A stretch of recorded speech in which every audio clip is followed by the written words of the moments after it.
guys, it's Manager Kylie, and in today's video, I'm going to share with you all the rules of tennis.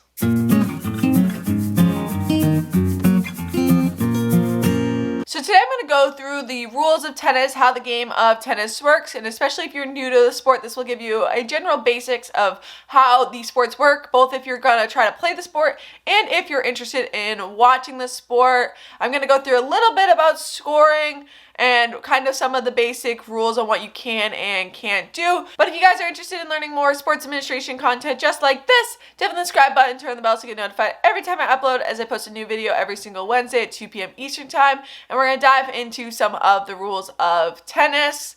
I will say now I do have a separate video on the scoring of tennis and some more details on that. I am going to go through a little bit of it in here, but if there's any terminology you want more information on or anything like that, definitely check out that video. I'll have it linked both at the end and in the iCard so that you can check it out and learn more about strictly the scoring of tennis. So tennis can be played both in singles and doubles, and the court size does depend on whether you're playing with singles or doubles. No matter what, it is 78 feet long. It's just if you're playing doubles, it's 36 feet wide, and if you're playing singles, it's only 27 feet wide.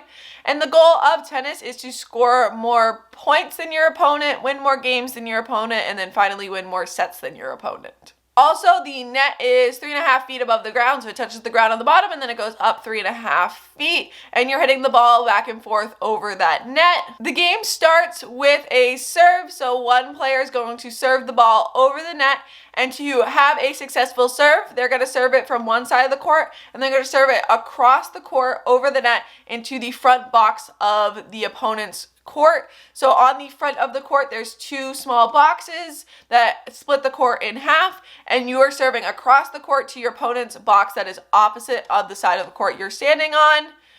Doing this gives you a successful serve, and then your opponent's able to rally the ball back to you. Each time the ball comes over the net, you're allowed to have it bounce once, and then you have to return it back, and then vice versa. You can have it bounce once for your opponent, and then they can return it back. And going back and forth, you then rally the ball. And the goal is for you to hit it in bounds and then your opponent not to be able to return it, or for some reason your opponent hit it out of bounds or anything like that, so that you score a point. Quickly, the way the points work: 1 point is 15, 2 points is 30, 3 points is 40, and then if you were to get that fourth point, you would win that game. However, if it was tied, you do have to win by 2. So if you're not winning by 2 when you get that fourth point, you go into deuces, and that's when it's 3-3, so it's 40-40, and then you go back and forth, and whoever has the previous point, so if somebody scores to get that fourth point but they're not up by 2, they would have an advantage. And then if they score the next point again, then they would get the point for that game. However, if their opponent scored, then they'd be back to 0. Their opponent scored again, then the opponent would have the advantage, and it goes back and forth like that. And again, definitely check out that scoring video if you're interested in learning more about that. But once you win all the way those 4 points winning by 2, that wins you a game. You have to win 6 games, win by 2 to win a set.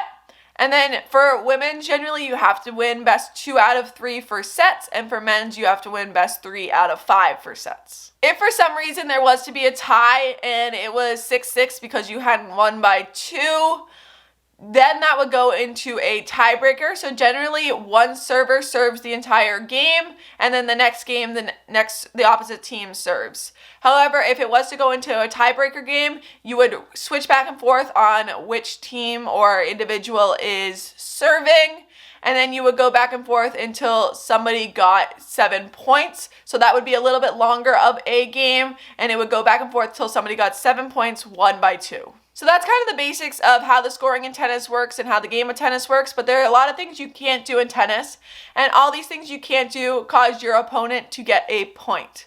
So you kind of want to avoid these, or your opponent's going to get a lot of points. One of them is just hitting the ball out of bounds. So if you hit the ball when you're returning it and it lands out of bounds on the other team's side, that is a point for the other team. If you hit the ball, it hits the net and stays on your side, that is a point for the other team. If you hit the ball with anything besides your racket, that is a point for the other team. If you touch the net in any way, that is a point for the other team. You cannot hit the ball twice in succession, or that is a point for the other team. And you can't commit a double fault, which would be a point for the other team. Now, what is a fault, you may be asking? So a fault is kind of a missed serve. So when you serve, you have to hit the ball over the net and then across the court to the other team's front box. If you're unable to do that, you get a fault. And then if you do that 2 times in a row, so you're unable to have a successful serve 2 times in a row, that's a double fault and becomes a point for the other team. So you do get like 2 serving attempts, but if you're unable to successfully serve the ball in those 2 serving attempts, it becomes a point for the other team. To serve the ball legally, you must also start behind the end line. So that's another thing. If you don't serve behind the end line, then that would be considered a fault as well. Now, a few other pieces of terminology you may hear somebody call a let.